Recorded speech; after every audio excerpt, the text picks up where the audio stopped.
What's up, and welcome back to another episode of the Freelance Friday podcast. Today's podcast is a very exciting one. It's the one where I get to let you know that the Social Media Management Accelerator is open for enrollment right now. I'm going to leave a link for it down in the show notes in the description box on YouTube. And if you don't know what the Social Media Management Accelerator, or SMMA, is for short, it's my signature course. It is a cohort-based course, meaning that we go through the material together on a series of group coaching calls, but you also get access to the material immediately on demand so you can go through it whenever you want to. But I'm there to back you up as your coach, support you through the material. You get to meet other students and do exercises together, which is really fun. And then you also, in addition to getting lifetime access to the Social Media Management Accelerator content that's all about social media strategy and building your business and learning how to do reporting and analytics and content creation and a bunch of other things, really everything you need to know to excel at this career.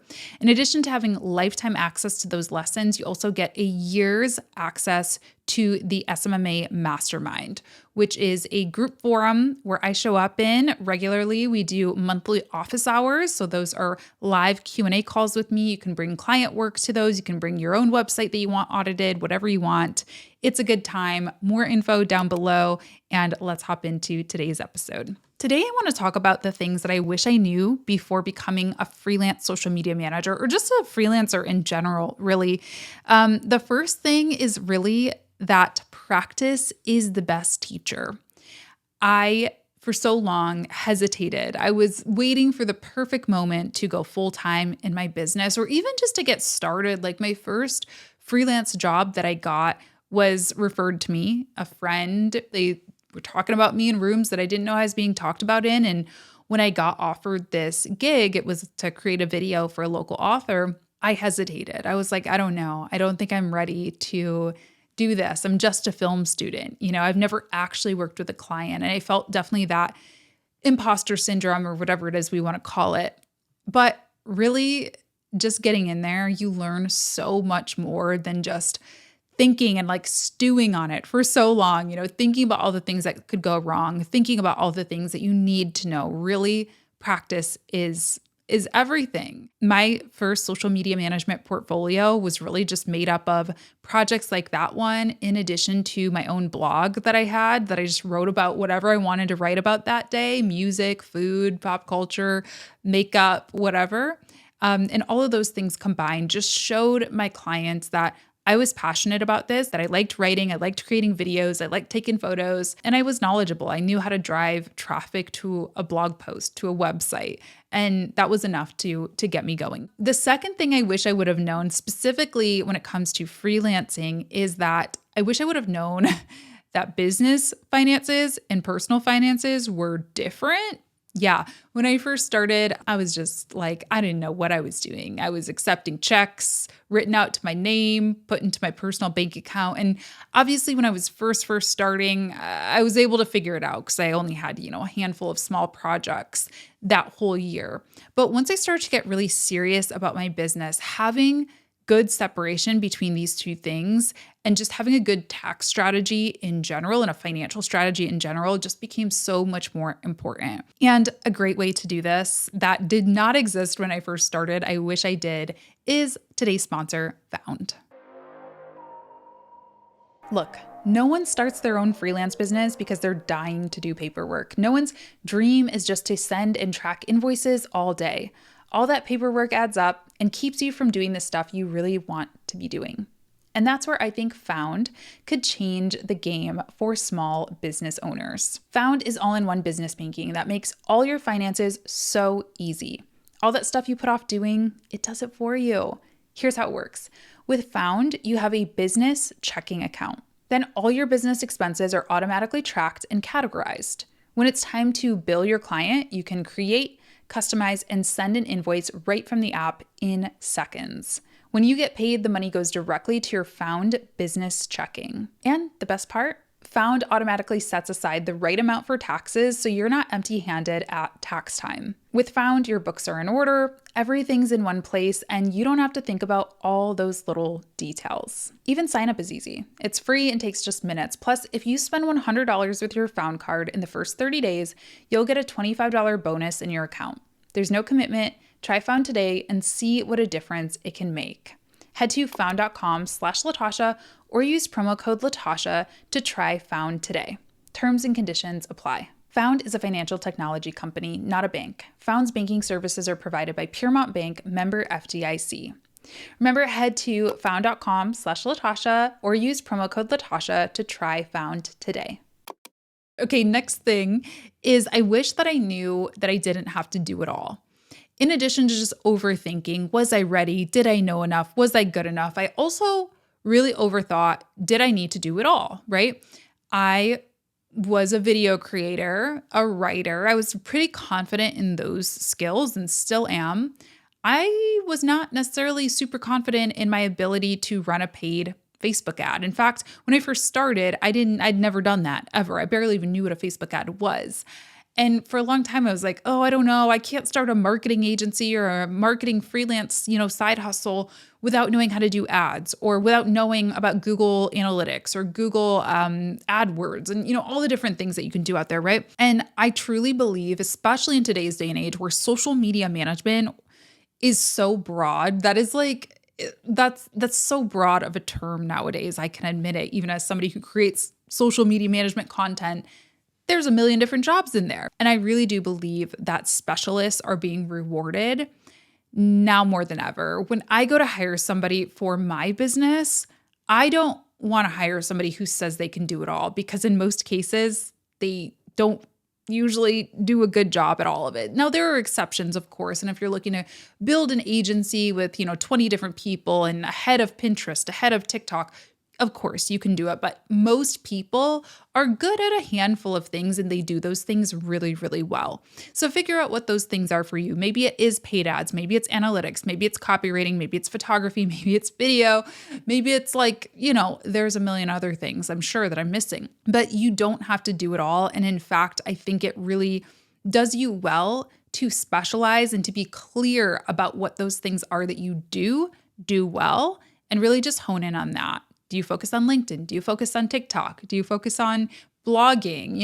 There are so many different things that you could really specialize in. So get clear about your area of specialty. Now, with that said, there are some skills that are worth learning about, I think, no matter what you do in the social media management space. Even if you say, I only want to do TikTok videos, I still think it's important to know enough to be dangerous when it comes to these couple of things. The first thing is copywriting and storytelling. Storytelling is really a broader thing that can encompass video creation. It can encompass, script writing, but let's just, for the sake of right now, just talk about copywriting. Any of the social media management platforms require at least a tiny bit of copywriting. Even if it is just a TikTok, you want to put something down in the caption, or you might want to put a headline or a cover photo, a thumbnail, whatever it's called on TikTok. That is copywriting, knowing how to write a good headline that's compelling, that's going to get people to click on it. Same thing for LinkedIn, for Twitter, all of this, you need to know a bit about copywriting. And the thing is, yes, the nuances of each of those platforms and each of those tactics, that's going to change a little bit platform over platform and depending on what's trending and stuff like that. But the fundamentals of copywriting have been the same for, since we're talking like newspaper ads. So learning about the fundamentals of copywriting is something I think we should all learn. And even I know, there's AI tools to copyright for us, right? To do copywriting for us. I know that. But guess what? You still need to know the fundamentals to be able to input the right prompts to make sure that it's giving you a good end product. And you also need to be able to copy edit what is coming out of an AI tool, because what comes directly out of an AI tool might be a good starting point. It might be a good template or an example, but you still need to learn what tone and voice is and how to put that into your client's words, your client's tone and voice, and make it sound like them. You need to humanize it. You need to personalize it. And those are things that we do go over in SMMA. The copywriting lesson is one of my favorites. So hopefully I'll see you there. Another thing that I think every social media manager, or really every freelancer, should learn about, enough to be dangerous, is graphic design. Again, the fundamentals of graphic design, balance and fonts and color theory, all of those little things, they don't change, right? The trends, the styles, the things that we are designing for might change a little bit, but the fundamentals remain the same. We also have a lesson in SMMA on graphic design. And I've had actually so many of my students from SMMA go on to become graphic designers. I've had multiple people that I can think of off the top of my head say that lesson in particular really encouraged them to learn more about design. So maybe it'll spark something for you too. And another thing, lastly, that we also teach in SMMA is analytics. These social media managers who are able to track back to a tangible business goal, meaning, I don't know, revenue or clicks to a website or signups to an event. The social media managers who can say, this Instagram post got us this many dollars, or this many website visits, or this many email signups.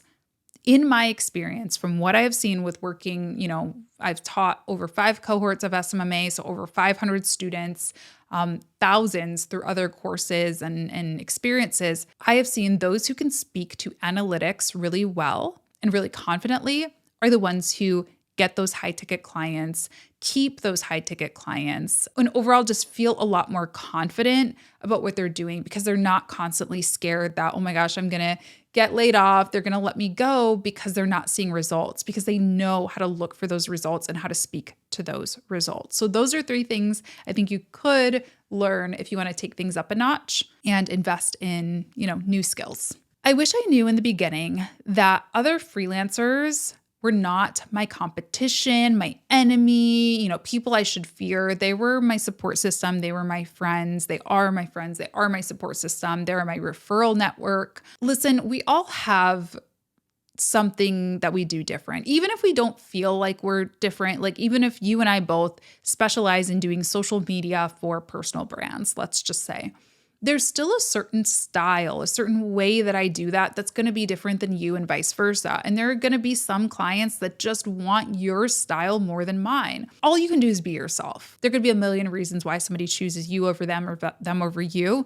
It's in your best interest to just be friendly with everybody.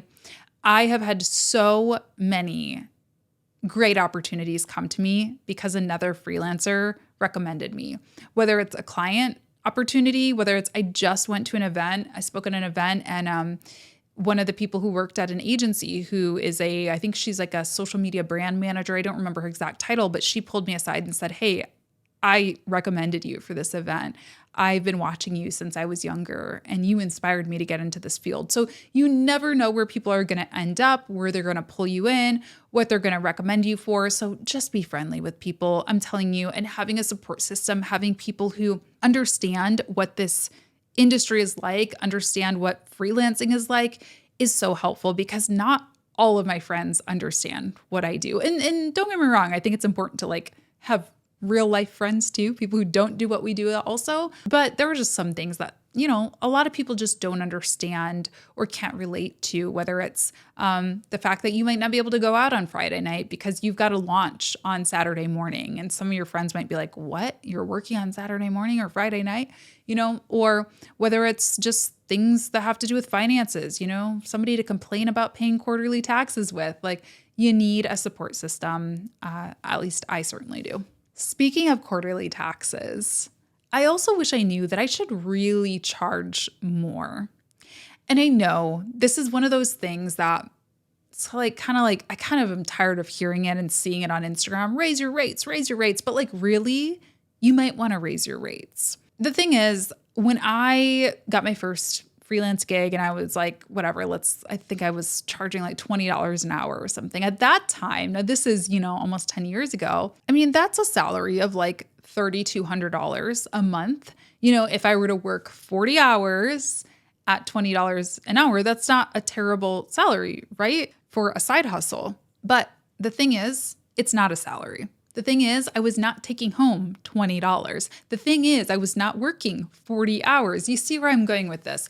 Freelancing is a very different working style in that you cannot trade dollar for dollar and compare it to your retail job or your office job or whatever, you're comparing this to.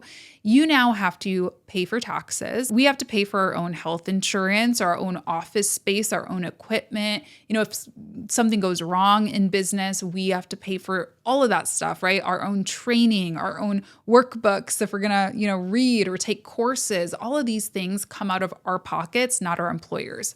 And then also, you're usually not working 40 hours for a client. So that $20 an hour for me ended up being, some weeks it would just be like 5 hours. So that's only $100, even if I was getting them huge results and making huge impacts for that 5 hours a week. So packages, that's what I recommend as opposed to charging hourly, and also raise the rates to accommodate for all of those things that I just mentioned. I'm not a tax professional, and using something like Found is going to really help you estimate those taxes, know how much to save. That's more specific to your unique tax situation. But in general, saving like 20 to 30% of your invoices, putting that aside, is a good idea. So in order to do that, you're going to need to charge a little bit more. In the last round of the Social Media Management Accelerator, so many people told me that the pricing section of the course and subsequent discussion and group coaching call that we did was their favorite part of the entire course. I asked for volunteers. We pulled up their pricing pages and we really dissected those and went through real numbers, and I shared my real experience and real advice and real thoughts on their package pricing and worked through my formula of creating packages myself. So knowing how to do that is really, really important, and you definitely do not want to undersell yourself. Another thing is that boundaries really are key. I didn't realize that until it was too late. And I think this is just one of those things that you live and you learn. Sometimes you just don't know what you don't know. You don't know what you need to put into place until you need to put it into place, if you know what I mean. So I had so many clients email me late at night, call me late at night, expect me to post something on a Saturday afternoon, just all of those little things that add up to bad experiences and a bad taste in your mouth. It's really easy to get mad at those clients, right? And to be resentful and be like, oh my gosh, they're so annoying. But is it their fault? Did you ever tell them otherwise? Did you ever set the tone for the relationship? Probably not. If you didn't, then it's kind of on you. I'm not saying you can't fix the situation, but I definitely learned that when I didn't set those boundaries from the beginning, when I didn't set the tone for the relationship, I always regretted it, So have an onboarding process, meaning that you should have a packet that you give them, something digitally, an onboarding call that you give them that explains, hey, here's when I'm available to answer emails. Here's when you can expect a response from me. Hint, it's not going to be the next hour. In most cases, I have things to do. I do not just sit at my computer waiting for your emails all day. I'm sorry.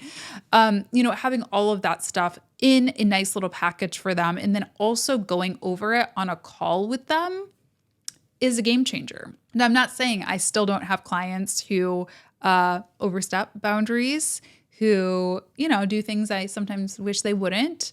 Absolutely, those things still happen. It's important to address them and just refer back now to that onboarding packet, that onboarding sheet that you gave them in that initial call and that contract that they signed. Whether you are a freelance social media manager or just a freelancer in general, customer service is a part of the job.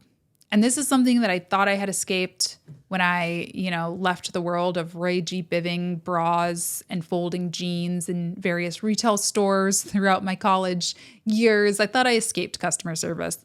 I didn't. If you're a freelancer, one, you have to provide customer service to your clients. And we kind of just talked about that with the boundary conversation and getting back to people in a reasonable amount of time, things like that.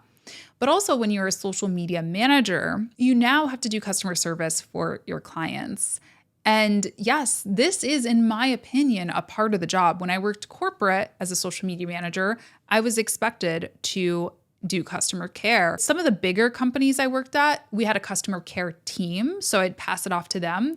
but I still was that frontline communication. If somebody tweeted us and said, "You suck, I'm going to do something really terrible to your place of business," which happened more than you would think, unfortunately. People are wild. I had to handle that. I had to send that to the customer care team. I had to send that to security. Sometimes I had to send it to legal. Sometimes I had to send it to the CEO. It really depended on the severity of the situation. Other times, I would just need to handle it. If somebody said, "Hey, what time is my local branch open till?" I would need to Google it or call the branch and find out and send that information to them via DM or however they came in and asked the question. So this is something you should just be prepared for and know how to do. If you've ever worked a customer service job, using all those same skills comes really in handy. Like I said, I'd worked at stores before and a restaurant before and things like that. So I've always been a pretty friendly person. I kind of have always understood the basics of customer service, but there are some things that are unique to social media management that you should pay attention to, one of which is an escalation plan. So if you are working for a client and they are maybe a larger company and they do get some of those threats or some of those more serious, complaints, you need to know what to do with them because you're not an employee of the company. So chances are you don't really have the authority to go in and refund somebody or, call legal yourself. You're going to need to put together what's called an escalation plan and send it off to the appropriate people and know how to respond. So an escalation plan and also just customer service responses. Those are two things that I recommend adding on to your kind of onboarding process, having those discussions with your clients. What do I do if? What are some of the most common questions you get?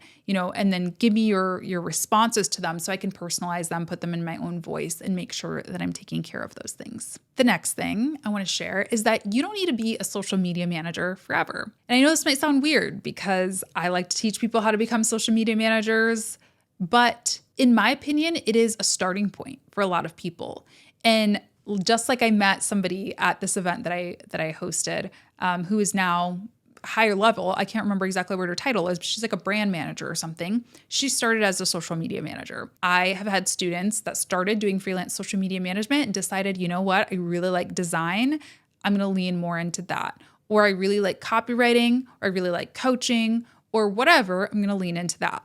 I think that social media management is a really great entry point into the world of digital marketing and online business because you really get access to a lot of different things. Like I said, it's a really broad field. You learn a little bit about design, you learn a little bit about copy, you learn a little bit of customer service, you learn a little bit of, brand identity, analytics, like ads. There's so many different parts to it that you can lean into, and all those things are jobs in and of themselves. So my career has taken me to really cool places.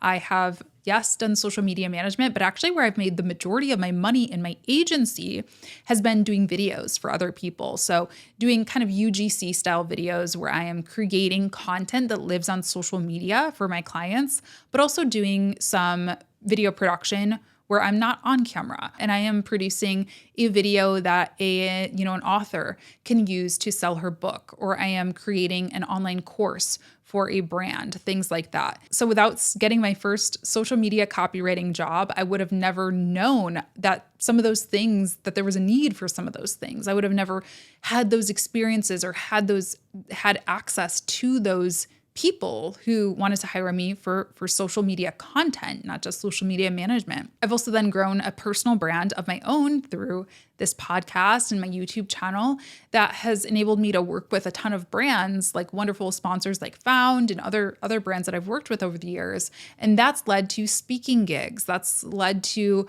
hosting gigs. That's led to a lot of really cool paths and hopefully eventually a book that I will come out someday. So there's so many different things that you can do once you get into the social media management space. And sometimes you hear some of the negative things about social media, like it's addicting, it's, sometimes stressful working with clients or whatever. And I think people are like, I need to tap out. I need to get out of this world completely. But maybe you just need to lean into one of the things that's really lighting you up, lean into the side of business that you are really excited about. It might not be doing full service anymore, but it might be doing content, it might be doing copy, etc. So keep that in mind. There's so many different possibilities in this space. And speaking of some of the bad things, the last thing I wish I would have known sooner, and I still sometimes wish I would keep in mind is that you really should take a break.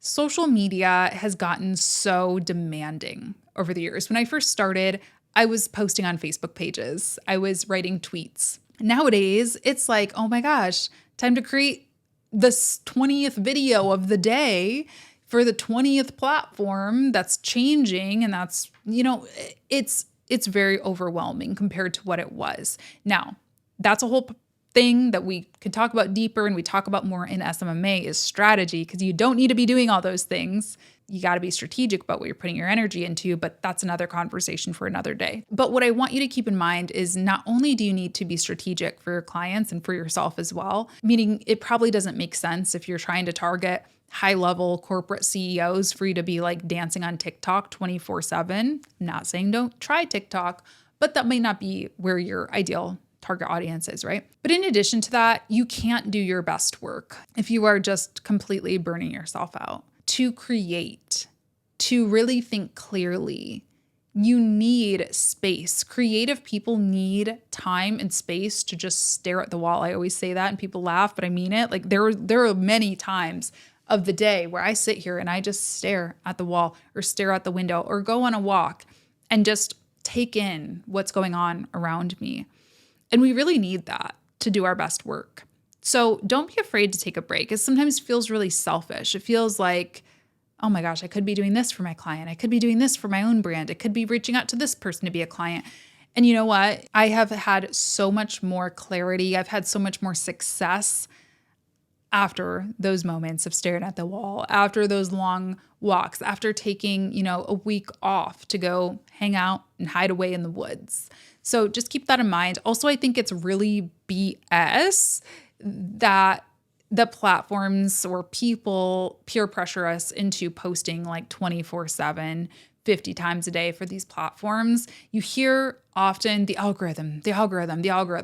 And my thoughts have always been this, and they've never led me to a terrible place, not yet in about a decade of being in this industry. If you are creating good stuff, if you are creating good content that your target audience wants to see, read, hear, listen to, etc., the algorithm will serve it to them. Doesn't matter if you post once a week, 3 times a week, 5 times a week. Yes, of course, frequency helps because it's just more chances for the right person to hear from you.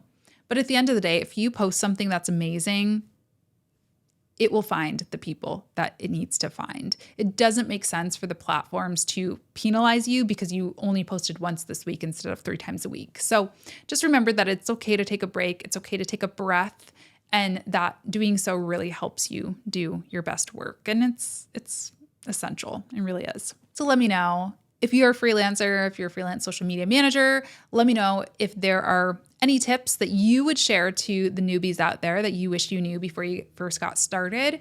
And be sure to check out Found. Thanks again to them for sponsoring today's episode. And definitely check out the Social Media Management Accelerator. I'm so excited. This is going to be the last time that I offer it for the year. So if you're somebody who's been wanting to get in on it and also wanting to work with me directly, this is hosted totally by me. As of now, I don't have other coaches or anything who facilitate the calls. It is me. It's a great opportunity for us to get to know each other, work together, and for you to learn a lot. The success that my students have seen after this course has been really fantastic. I've served over 500 students in this course, and I would love for you to become the next one. So link in description, show notes, all of that. And thank you so much for tuning in. I will talk to you in the next episode.